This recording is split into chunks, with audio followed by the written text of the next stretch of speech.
আমি খুব বেশি খুশি না যদি আপনি ২ ম্যাচের কথা বলেন। এর থেকে আরেকটু ভালো ক্রিকেট খেলা উচিত ছিল। মানে সিরিজটা আমাদের জেতা উচিত ছিল।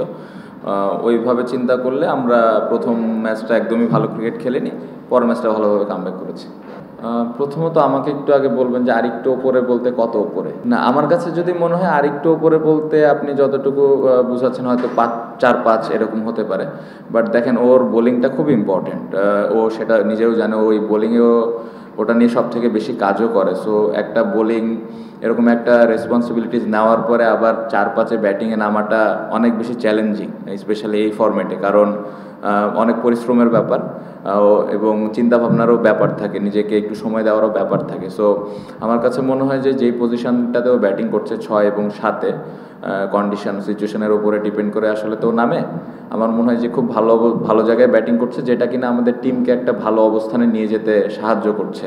আর ৫-৬ এখন দেখেন জাকের অনেক ব্যাটিং করতেছে, লিটন যখন থাকে লিটন খেলেন এবং মুশফিক ভাই ৫-এ আছেন। সো আমার মনে হয় যে জায়গাটাতে যে ব্যাটসম্যানগুলো খেলছেন তারাও তাদের দায়িত্বটা ঠিকমতো পালন করছেন এবং আমি খুবই খুশি যে মিরাজ যে পজিশনটাতে যে রোলে ব্যাটিং করছে ভালো করছে। আমার মনে হয় এইভাবে যদি কন্টিনিউ করি তাহলে আমাদের টিমটা আরও বেটার পজিশনে যাবে।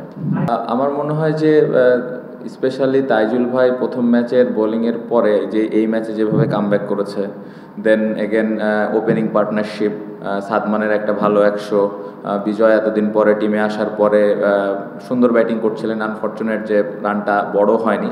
সো আমার মনে হয় ওপেনিংয়ের এই বিষয়টা ভালো লেগেছে, বাট স্টিল এই জায়গাটাতে কনসিস্টেন্ট হইতে হবে। সো হ্যাঁ, এই জিনিসগুলো ভালো ছিল। খুব যে জিনিসটা ভালো লেগেছে, সাকিবের আজকের ব্যাটিংটা খুব ভালো লেগেছে।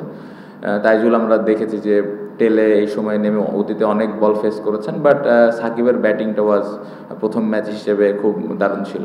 তা নাকি ৬ ম্যাচ পরে জিতলাম? আচ্ছা, না অবশ্যই দারুণ খেলেছে আজকে সোহেল স্যার। অবশ্যই স্পিনারদের যেভাবে হেল্প করেছেন, সবসময় করেন।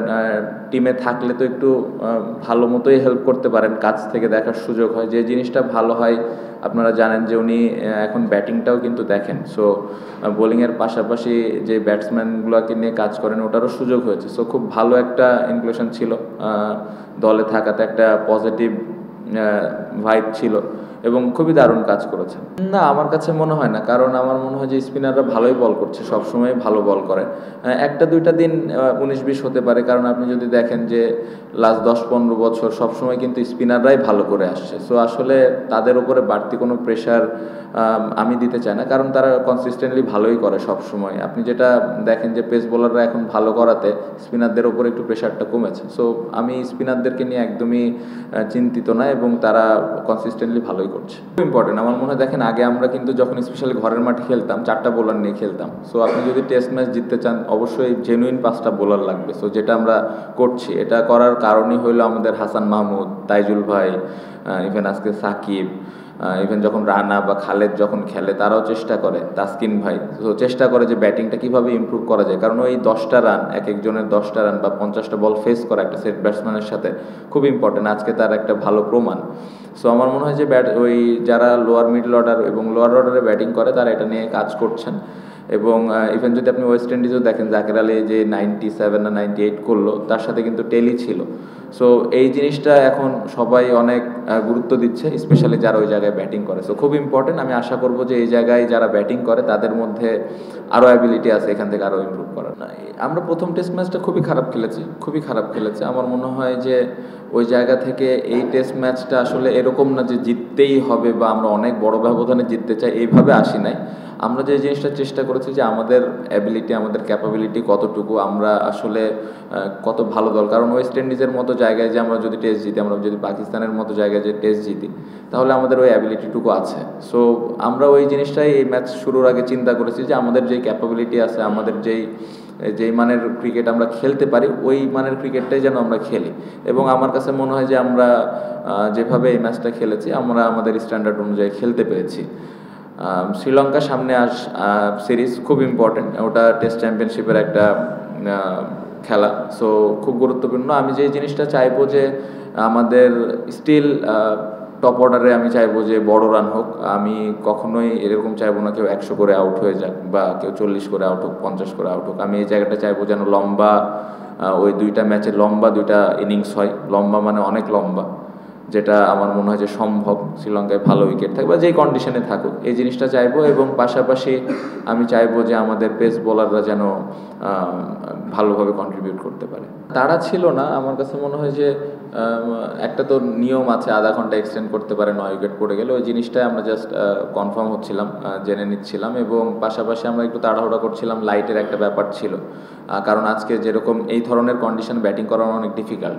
সো কালকে দেখা যাচ্ছে ব্যাটসম্যান আসলে হয়তো একটা পার্টনারশিপ হলেও হতে পারতো। সো ওই জিনিসটা আমরা আসলে ওই সুযোগটা দিতে চাইনি, এই জন্য ফিল্ডাররা তাড়াহুড়া করেছে এবং বোলাররা ওই অপরচুনিটিটা নিয়েছে। আমার কাছে মনে হয় যে স্কোরবোর্ড কখনোই এরকম আমি ক্যাপ্টেন হিসেবে চাই না। মানে যে স্কোরবোর্ডটা ছিল এটা আসলে, এই স্কোরবোর্ডটা যদি এরকম না হয়ে আরও 2টা ব্যাটসম্যান রান না করতো, সাদমান যদি ওখানে 200 করতো, বা আমার এখান থেকে যদি একটা 100 হতো, বা মুশফিক ভাইয়ের একটা ইনিংস 150 হতো, বা মুমিন, যারাই আমরা সবাই সেট হয়েছে, যদি এরকম 2টা বড় রান হতো, একটা 150 একটা 200, তাহলে আমি খুব খুশি হতাম। আমরা দেন ওই 7 জন মিলে 40-40-40 করাতে। সো অবশ্যই এই জায়গাটা ভালো দিক না একটা পুরা ব্যাটিং ইউনিটের। এটা থেকে কনফিডেন্স পাওয়ার আসলে কিছুই নাই। কারণ একটা ব্যাটসম্যান এত সুন্দর স্টার্ট পাওয়ার পর এরকম সফট ডিসমিসাল আসলে মানার মতো না। সো এই জায়গাটাতে আমি চাইবো যে শ্রীলঙ্কায় যেন এই ধরনের কোনো কিছু না হয়, যে রান করবে না, বাট যে যদি সেট হয় আমি চাইবো 150-200 এরকম যেন করতে পারে। দেখেন, মুশফিক ভাই যে যতক্ষণ ব্যাটিং করেছে, ওনাকে দেখে কখনোই মনে হয়নি যে উনি কনফিডেন্সের অভাবে ভুগছেন। একটা মানুষ 90+ টেস্ট খেলার পরে আসলে কনফিডেন্সের যে অনেক নিচের দিকে থাকতে পারে, আমার সেটা মনে হয়নি। আমি তার সাথে তখন ক্রিজে ছিলাম, খুবই কনফিডেন্ট ছিলেন এবং ভালো ব্যাটিং করছিলেন। আমার কথা যদি বলেন পার্সোনালি, আমারও এরকম ফিল হয় না যে আমি অনেক নার্ভাস ফিল করছি, আজকে আমার অনেক কিছু দেখাই ফেলতে হবে।